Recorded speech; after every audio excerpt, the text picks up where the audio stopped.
Steno Wale Babu welcomes you.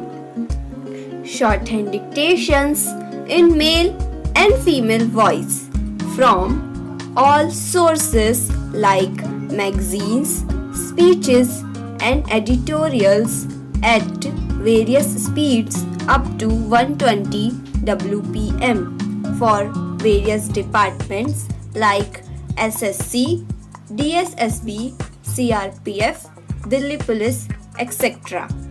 Please like, share, and subscribe the channel. Thank you. Exercise number 25. Mr. Speaker Sir, it is time to take our capital markets closer to the masses and meet various social welfare objectives related to inclusive growth and financial inclusion. I propose to initiate steps towards creating an electronic fund raising platform, a social stock exchange under the regulatory ambit of Securities and Exchange Board of India for listing social enterprises and voluntary organizations working for the realization of a social welfare objective so that they can raise capital as equity, debt, or as units like a mutual fund.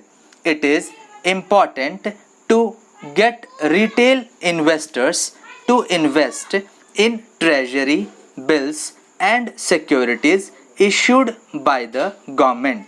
Efforts made by the Reserve Bank will need to be supplemented with further institutional development using stock exchanges.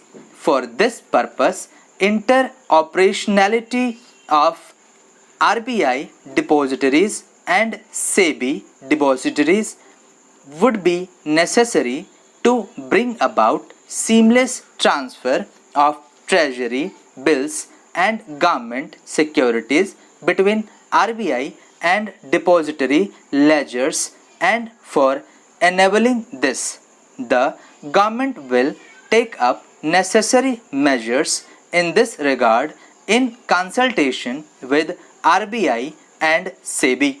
FDI inflows into India have remained robust despite global headwinds. Global foreign direct investment flows slid by 13% in 2018 to 1.3 trillion US dollar from 1.5 trillion US dollar the previous year, the third consecutive annual decline according to UNCTAD's World Investment Report 2019. India's FDI inflows in 2018-19 remained strong at 64.400 billion US dollar, marking a 6% growth over the previous year. I propose to further consolidate the gains in order to make India a more attractive FDI destination and propose a. The government will examine suggestions of further opening up of FDI in aviation, media, and insurance sectors in consultation with all stakeholders. B. 100% foreign direct investment will be permitted for insurance intermediaries. C. Local sourcing norms will be eased for FDI in single brand retail sector. It is high time India not only gets integrated into global value chain of production of goods and services, but also become part of the global financial system to mobilize global savings, mostly institutionalized in pension, insurance, and sovereign wealth funds. the government is contemplating organizing an annual global investors meet in India using National Infrastructure Investment Fund as the anchor, an important determinant of attracting cross-border investments is availability of investable stock in the Indian capital market to the foreign portfolio investors. This issue assumes greater significance in view of the gradual shift from stock targeted investments towards passive investment, thereby funds track global indices composition of which depends upon available floating stock. Accordingly, I propose to increase the statutory limit for FPI investment in a company from 24% to sectoral foreign investment limit with option given to the concerned corporates to limit it to a lower threshold. FPIs will be permitted to subscribe to listed debt securities even though India is the world's top remittance recipient. NRI investment in Indian capital markets is comparatively less.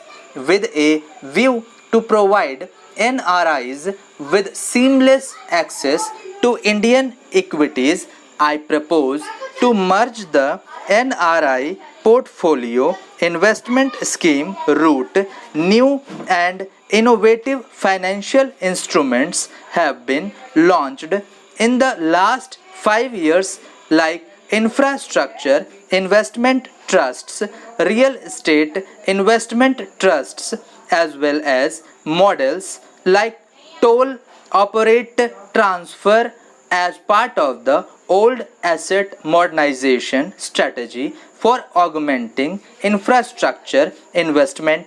India has had a reasonable success in old asset monetization and several such transactions have already been completed. Additionally, NHAI carried out two transactions as well.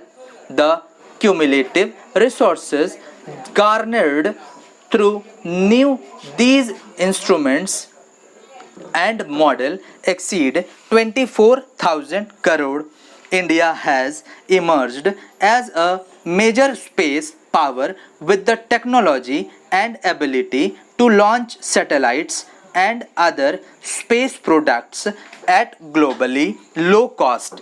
Time has come to harness this ability commercially.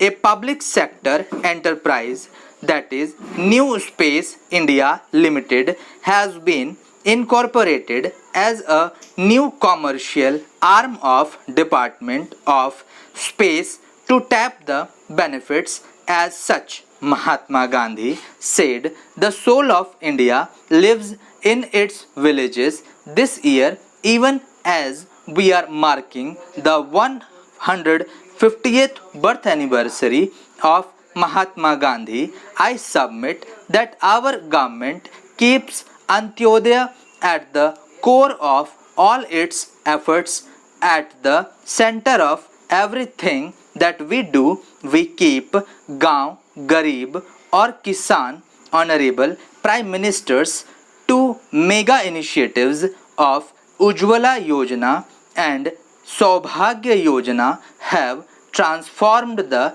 lives of every rural family, dramatically improving ease of their living.